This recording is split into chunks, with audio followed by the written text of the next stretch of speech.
ലഡാക്കിന് വേണ്ടി എന്നും നിലകൊണ്ട പാരിസ്ഥിതിക പ്രവർത്തകൻ ഒടുവിൽ ജയിലറയ്ക്കുള്ളിൽ ആയിരിക്കുകയാണ്. കാലങ്ങളായി ലഡാക്കിന് വേണ്ടി അദ്ദേഹം നടത്തിയ പോരാട്ടങ്ങൾ നിരവധിയാണ്.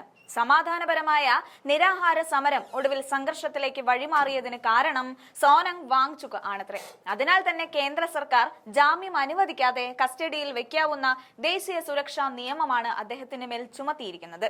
താൻ വിളിച്ച വാർത്താ സമ്മേളനം ആരംഭിക്കുന്നതിന് തൊട്ടു മുൻപാണ് സോനം വാങ്ചുക്കിനെ പോലീസ് അറസ്റ്റ് ചെയ്യുന്നത്. സോനത്തിന്റെ പ്രകോപനപരമായ പ്രസംഗങ്ങളാണ് അക്രമത്തിലേക്ക് നയിച്ചതെന്ന കണ്ടെത്തലിൽ തന്നെയാണ് കേന്ദ്ര സർക്കാരും.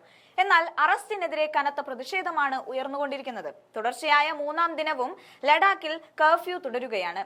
ലേ പ്രദേശത്ത് മൊബൈൽ ഇന്റർനെറ്റ് ബന്ധം പോലും വിച്ഛേദിച്ച സ്ഥിതിയിൽ തന്നെ വാങ്ചുക്കിനെ അറസ്റ്റ് ചെയ്ത് അജ്ഞാത കേന്ദ്രങ്ങളിലേക്ക് മാറ്റിയ പോലീസ് പിന്നീട് സമ്മർദ്ദം ശക്തമായതോടെയാണ് അദ്ദേഹത്തെ ജോധ്പൂരിലേക്ക് ജയിലിലേക്ക് മാറ്റുന്നത്. അവശ്യ സാധനങ്ങൾ ഉൾപ്പെടെ കാണാത്ത ക്ഷാമം നേരിടുന്ന ലഡാക്കിൽ കേന്ദ്ര സർക്കാരിന്റെ ഇത്തരം വിക്രിയകൾ കൂടുതൽ പ്രശ്നങ്ങളെ സൃഷ്ടിക്കൂ എന്ന് തന്നെയാണ് വിദഗ്ധരുടെ വിലയിരുത്തലുകൾ.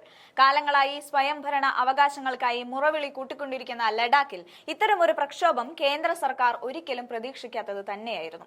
ഇന്ത്യയുടെ കിരീടത്തിലെ രത്നം എന്ന് വിശേഷിപ്പിക്കുന്ന ലഡാക്കിൽ ഇത്തരമൊരു പ്രക്ഷോഭം കൈകാര്യം ചെയ്യുന്നതിൽ കേന്ദ്ര സർക്കാരിന് പിഴവ് പറ്റി എന്ന് തന്നെയാണ് കോൺഗ്രസും ആം ആദ്മി പാർട്ടി വൃത്തങ്ങളും ഉൾപ്പെടെ കുറ്റപ്പെടുത്തുന്നത്.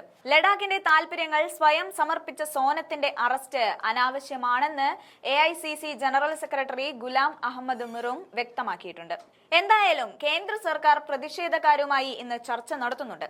എതിർശബ്ദത്തെ രാജ്യവിരുദ്ധമായി മുദ്രകുത്തുന്ന ഏകാധിപത്യ ഭരണമെന്നോണം തങ്ങൾക്കെതിരെ ഉയർന്നു വരുന്ന എന്തിനേയും നിയമത്തിന്റെ നൂലാമാലകളിൽ കുരുക്കി ഇല്ലായ്മ ചെയ്യുന്ന ഈ രീതികൾ ഒരു രാജ്യത്ത് നടക്കാൻ പാടില്ലാത്തതാണ്. തങ്ങൾക്ക് സംസ്ഥാന പദവി അനുവദിക്കണം, ഭരണഘടനാപരമായ പരിരക്ഷ ഉറപ്പാക്കാൻ 6ാം ഷെഡ്യൂളിൽ ഉൾപ്പെടുത്തണം, തൊഴിലില്ലായ്മ പരിഹരിക്കണം, ഗോത്രമേഖലയുടെ തനിമ സംരക്ഷിക്കണം, പാർലമെന്റിൽ മതിയായ പ്രാതിനിധ്യം അനുവദിക്കണം തുടങ്ങിയ ഒരു ജനതയുടെ ന്യായമായ ആവശ്യങ്ങൾക്ക് പോലും പരിഹാരം കാണാനായില്ലെങ്കിൽ ഒരു ജനാധിപത്യ ഭരണത്തിൽ ഊന്നിയ ഇന്ത്യയുടെ ദുരവസ്ഥയെന്നേ അതിനെ വിലയിരുത്താൻ.